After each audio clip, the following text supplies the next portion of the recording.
Jake and I have always been the type to seek out adrenaline-pumping adventures.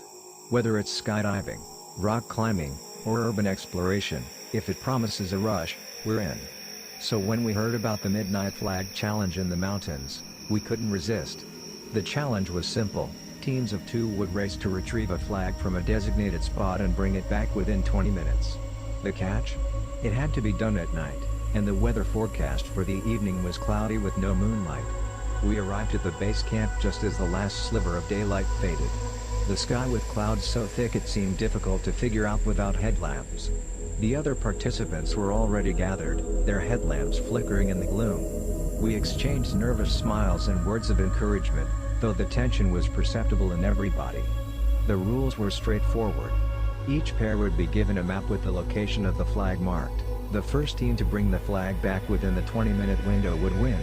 Jake and I were pumped. When our turn came, we set off at a brisk pace, our headlamps cutting through the darkness. The trail was narrow and rocky, flanked by towering pines that swayed menacingly in the wind. The only sounds were the crunch of our boots on the gravel and the distant rustle of leaves. As we ascended, the temperature dropped, and a chill settled in my bones. We moved quickly, driven by the ticking clock and the promise of victory. The trail wound higher, becoming steeper and more treacherous. We had just passed the halfway point when we heard it. "Hello!" guttural growl that echoed through the trees. We froze, exchanging a glance that conveyed our mutual fear. It sounded like a large animal, and whatever it was close. I scanned the darkness with my headlamp, but saw nothing. The growling continued, growing louder, more insistent. It seemed to be coming from the direction of the flag. "Keep going," Jake whispered, though his voice trembled. "We can't let this scare us off." I nodded, though my heart was pounding in my chest. We pushed forward, our pace quickening despite the rough terrain. The growling seemed to follow us, a constant, menacing presence just beyond the reach of our lights. Finally, we reached the designated spot. The flag was supposed to be tied to a tree near a small clearing. But when we got there, we found only a torn piece of fabric, fluttering in the wind. My stomach dropped. This was bad, really bad. As we stood there, trying to make sense of it, a piercing scream shattered the silence. It was a woman's scream, filled with terror and pain. The sound was so sudden, so out of place, that it sent a jolt of fear through me. We spun around, searching for the source, but saw nothing. The scream came again, then began to fade, as if the woman were being dragged away. And over it all, the growling persisted, now accompanied by the sickening sound of something large moving through the underwood. "We need to get out of here," Jake said, his voice barely audible over the pounding of my heart. We turned to leave, but something made me hesitate. The scream was growing fainter, more desperate. Someone was in trouble. Against my better judgment, I took a step toward the sound, but Jake grabbed my arm. "No," he said firmly. "We need to call for help. We can't handle this on our own." Reluctantly, I nodded. He was right. We had no idea what we were dealing with. We fumbled for our phones, but there was no signal.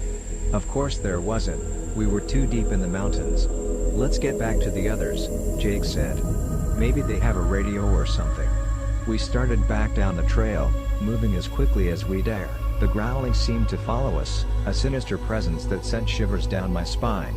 The scream had faded completely now, replaced by an eerie silence that was somehow worse. When we reached the base of the mountain, we found it deserted. The other participants were gone, and the campsite was eerily quiet. Panic set in. Where had everyone gone? We searched the area, calling out, but there was no response. It was as if they had vanished into thin air. Jake and I exchanged a look of pure terror. Something was very wrong. We had no choice but to try and make our way back to civilization on our own. But as we started down the trail, the growling returned, louder and more aggressive than before. We broke into a run, driven by sheer panic. The path seemed to stretch on forever, the trees closing in around us.